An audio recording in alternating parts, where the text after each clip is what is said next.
Hi, beautiful souls.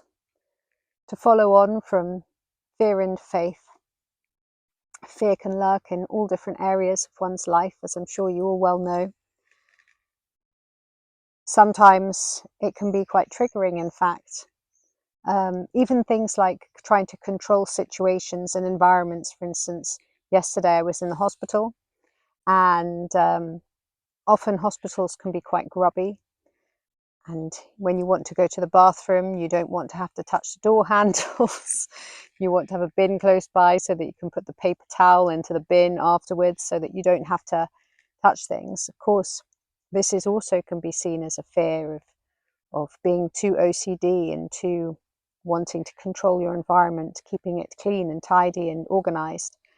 Yesterday, I couldn't find a cable for my printer that had gone missing because I won't go into it, but it had gone missing. And I was cross.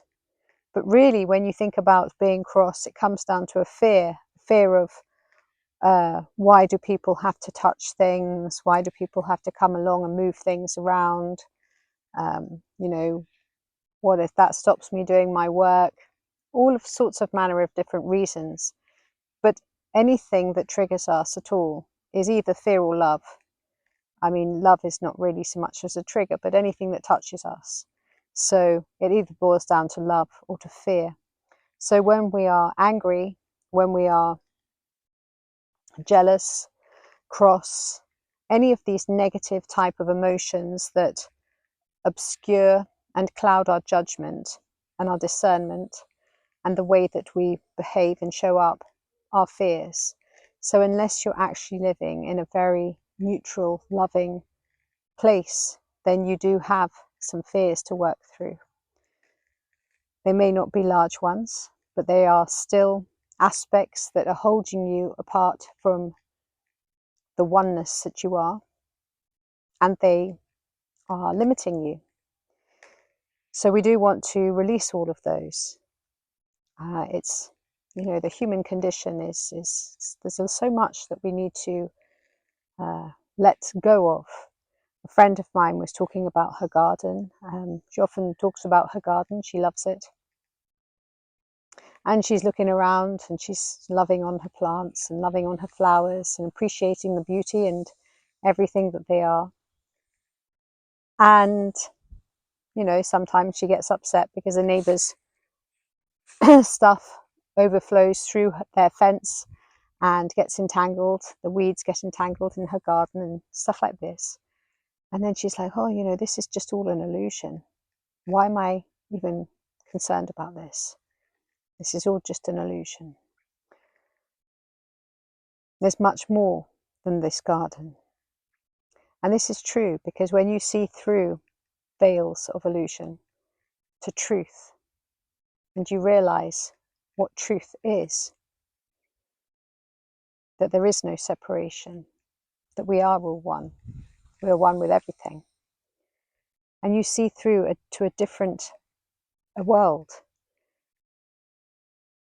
new earth, in fact. You see through to a different world. You get to exist in a different place entirely, because this is the training ground. All of this is like a training ground. You come from the stars, which is a very different environment to the earth environment. You come from far and wide.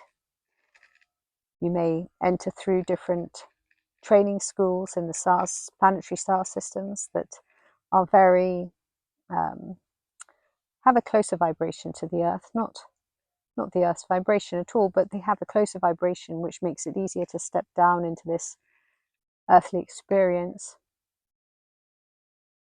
And you come here for the pure joy of experiencing a place where you have to remember that you are, trust and have faith in all that you are, and you forget everything as you come through those veils, because these veils are thinning right now. The magnetics of the sun and everything is changing, and so actually everything is much easier to bring forth. everything is much easier to see through to truth. When you see through to truth, all of the illusion collapses. Like time collapses. I mean, it's been such a long time, such a long time since I've felt time. It's just completely collapsed and gone from my experience. So what I'm trying to get at is that all of these tiny little fears and everything, they're all illusionary as well, because this is all part of the training school. This is the Earth School, Planet Earth School. And on Planet Earth School, you get to remember everything that you are. And once you remember everything that you are, the veils disappear and you see through to truth.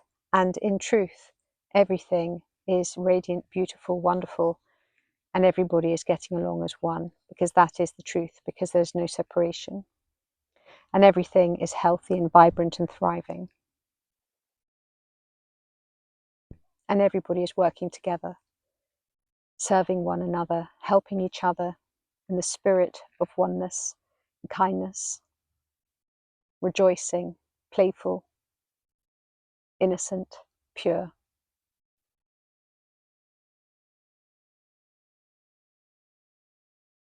So you don't have to concentrate or worry about what other people are up to.